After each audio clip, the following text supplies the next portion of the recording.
Canadian Prime Minister Justin Trudeau described his Wednesday call with U.S. President Donald Trump as "colorful" on Thursday, sidestepping questions about reported profanity while addressing their escalating trade conflict. I'd like to hear more about that phone call with the president yesterday. I wonder if you can describe the tone, the tenor, the scope. I understand some profanity emerged in that call. Maybe you can explain the context in which that happened. Can you give us some color on that? I can confirm that it was a colorful call, and it was also a very substantive call.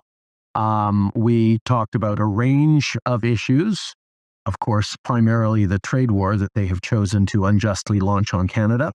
But there is also a recognition that our two countries are deeply interwoven, not just in our economy, but in our people-to-people ties and our history. And we should be able to continue to do big things together as we have over many years in the past, first and foremost by negotiating and signing an extraordinarily successful USMCA CUSMA deal, but that there's more to do, and we've committed to continue to work together constructively. The call came as Trump imposed 25% tariffs on Canadian goods, effective midnight Tuesday, prompting Canada's $155 billion countermeasures. "We talked about the trade war they have chosen to unjustly launch on Canada," Trudeau told reporters, emphasizing U.S. Canada economic ties and the USMCA trade deal's success.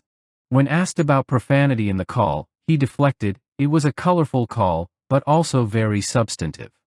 Trump responded on Truth Social, mocking Trudeau as "governor" and tying the tariffs to fentanyl trafficking through Canada. "Many people have died from fentanyl that came through the borders of Canada and Mexico," Trump wrote. However, U.S. Customs and Border Protection data shows a 97% drop in fentanyl seizures from Canada in January. Economist Stephen Poloz, former Bank of Canada governor, warned, "Tariffs are a blunt instrument. Both sides bleed." Meanwhile, Trudeau dismissed Trump's fentanyl claim as completely bogus, accusing him of seeking to collapse the Canadian economy, an accusation Trump denies. With inflation rising and markets reacting, Trudeau's call for constructive dialogue faces Trump's firm stance. As USMCA's future hangs in the balance, this colorful exchange highlights a strained alliance.